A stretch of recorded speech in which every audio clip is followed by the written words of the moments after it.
Baik, kita mulai lagi mendirikan praktek mandiri keperawatan ya. Ini kebetulan dulu pernah ada seminar ya tentang praktek mandiri keperawatan. Jadi dari Mas Edi Purwanto, ini beliau sekarang ASN ya. ASN juga di Rumah Sakit di Blitar.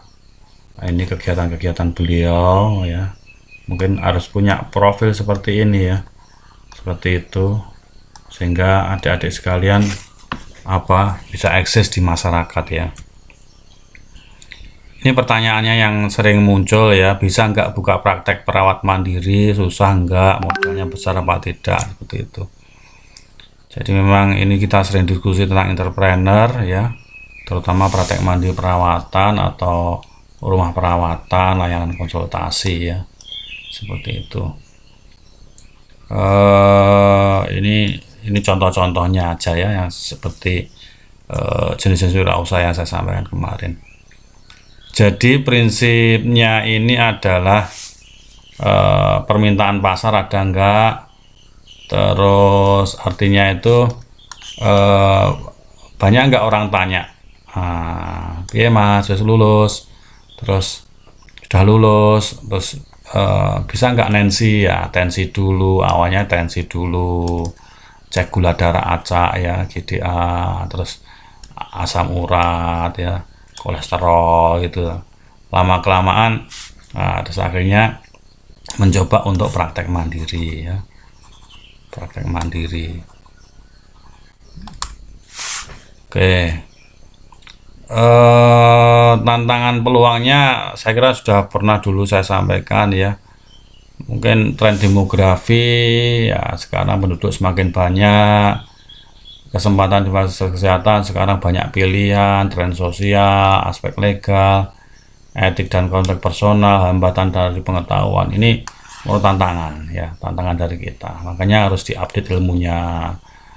Konflik personal harus punya hubungannya baik dengan masyarakat, aman itu ada aman hukum, aman politik ya, terus aman syar'i. Kalau kita beragama Islam itu aman syar'i ya, usaha tidak boleh yang haram ya, seperti itu. Tren sosialnya sekarang senang orang itu kalau ada home visit ya.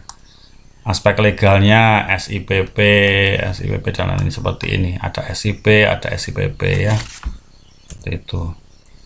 Ada surat izin praktek perawat gitu. Sekarang harus nurse, nggak apa-apa, nanti kita dirikan poskes saja atau praktek bersama ya. Terus punya gedung itu bisa ini rumah ya, alkes standar, obat bebas terbatas, obat bebas terbatas. Ini regulasinya terakhir PMK 26 2019. Coba nanti dilihat Undang-Undang Kesehatan yang terbaru 2020 ya, 2020 nggak salah ya, itu dilihat nanti PMK-nya, peraturan Menteri Kesehatan maksudnya. Ini yang dulu ya, minimal D3 keperawatan, tapi sekarang sudah minimal S1 ya, S1 Eskepnes ya, Eskepnes. Terus wajib memiliki SPP. SIPP itu nanti harus lewat PPNI dulu itu. Terus kalau ada syarat BPJLS ya, update. Terus prakteknya secara perorangan, monggo bisa praktek bersama atau praktek perorangan. Nah, ini persyaratannya ya. Persyaratannya ada STR, surat sehat, pernyataan memiliki praktek, foto, rekomendasi PPNI. Maka ini harus punya KTA, bayar iuran PPNI ya, seperti itu. Ini perizinannya, ini permohonan perizinan ya, kepadanya Dinas Kesehatan ya, Dinas Kesehatan. Terus ini hal yang harus diisi ya, ini syarat-syaratnya ini ya, mulai ini ada pelatihan PBGD, BPJLS ya. Ini SIPP-nya sudah keluar. Ini contohnya SIPP seperti ini. Ada tanda tangan Kadinkes ya, Kadinkes. terus mulai dari pengisian form, rekomendasi PPNI, izin dari Dinkes, terus memproses SPP, terus SPP terbit ya, itu. Nah, ini syarat-syaratnya tadi ini saya sampaikan ya. PPNI harus bayar iuran ya, itu. Terus tidak berlaku bila tempat praktek tidak sesuai dengan SPP, masa berlakunya habis, dicabut atas pengadilan, malpraktek, terutama ya malpraktek. Maka harus hati-hati ini. Terus dicabut oleh PPNI ya, organisasi profesi, atau yang bersangkutan meninggal. Ini contohnya ya, ada ruang tunggu, ada ruang periksa. Ini Pak Mantrinya, Mas Edi ini Pak, murid saya 2009 lulusnya. Oksigenasi, sterilisator, terus ini obat bebas terbatas ya. Kewenangannya adalah melakukan pengobatan untuk penyakit umum dalam hal tidak terdapat tenaga medis, tidak ada dokter, merujuk, terus pelayanan kefarmasian sangat terbatas, tidak ada tenaga kefarmasian. Ini undang-undang tahun 2014. Nanti ada update ya, coba update-nya kita cari lagi. Kewenangannya dalam kondisi keadaan darurat boleh melakukan tindakan medis dan pemberian obat sesuai kompetensinya. Kita kompeten karena kita dapat materi farmako, materi tindakan-tindakan medis ya, kita dapat ya, itu. Dalam strategi pemasaran praktek mandiri perawatan 5P istilahnya itu. Ada produk, price, promotion, place, people ya. Mulai dari 0 sampai sukses itu yang pertama produk. Targetnya masyarakat. Lakukan riset telah pasar. Apa yang dibutuhkan oleh masyarakat selama ini ya, mungkin senangnya adalah home visit. Gitu. Pakai nomor HP nanti ada call ya. Terus semaring ngono on time ya. Ini ada perawatan luka yang mungkin ada ini perawatan. Kami melayani perawatan luka, kunjungan rumah home care, teknik modern, perawat profesional, spesialis luka ya, contohnya seperti itu. Nah ini price, harga. Nah, harga ini harus studi ya, studi sekitar harga yang pantas apa ya, jangan terlalu mahal dan jangan terlalu murah ya. Oke, price ini kompetitor masyarakat, dilihat tetangga-tetangga yang mantri atau dokter di sekitarnya ya, seperti itu. Terus promotion, nah, promosi. Bagaimana cara perawat mengenalkan diri, mengenalkan jasa layanan praktek perawatan, apalagi bila perawat orang baru, banyak praktikan yang sudah lama, banyak senior-senior kita yang sudah praktek di lingkungan kita ya, seperti itu. Punya cara yang berbeda. Jadi bagaimana sholah bawa, sopan santun, komunikasi, dan selalu ada opsi.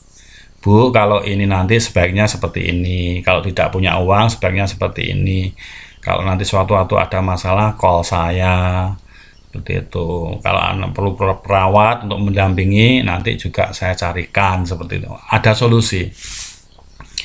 Ini contoh-contoh ya, contoh-contoh dari promosi ya, seperti itu. Pelang-pelangnya seperti ini. Gunakan media online dan offline ya, Google Map seperti itu. Oke, place, tempat ya. Praktek mandiri perawatan tempat yang strategis bukan salah satu pilihan, tapi adalah tempat mudah dicari, mudah dijangkau. Nyelempit pun, kalau bahasa Jawa nyelempit itu terpencil pun, tapi kalau pelayanannya ramah, tempatnya nyaman, tidak harus lux ya, itu senang orang itu ya. Seperti warna tembok, penerangan bagus, ada audio visual, putar ya, ini murota, ada ngajine seperti ya. Terus ada untuk musik, kearifan lokal lah, seperti itu. Ini contohnya seperti ini ya, ada lampu penerangannya, depannya ya, ini sudah ya, bersih, yang penting itu bersih dan rapi, tidak harus mahal ya, tidak harus mahal. Tidak harus mahal. Ini lanjutan people, orang, sumber daya, komunikasi, luwes, gandes, pantes. Jam terbang, harus selalu belajar ya, cerdas sosial, cerdas spiritual, bisa menjadi model, perilaku masyarakat, adab asor, asa asih. Ini nilai-nilai kearifan semua ya, nilai kearifan. Nah, wong Jawa mesti bisa seperti ini. Ini coba lihat ini di masyarakat seperti ini ya, di masyarakat. Terus kita ngasih bantuan-bantuan ya.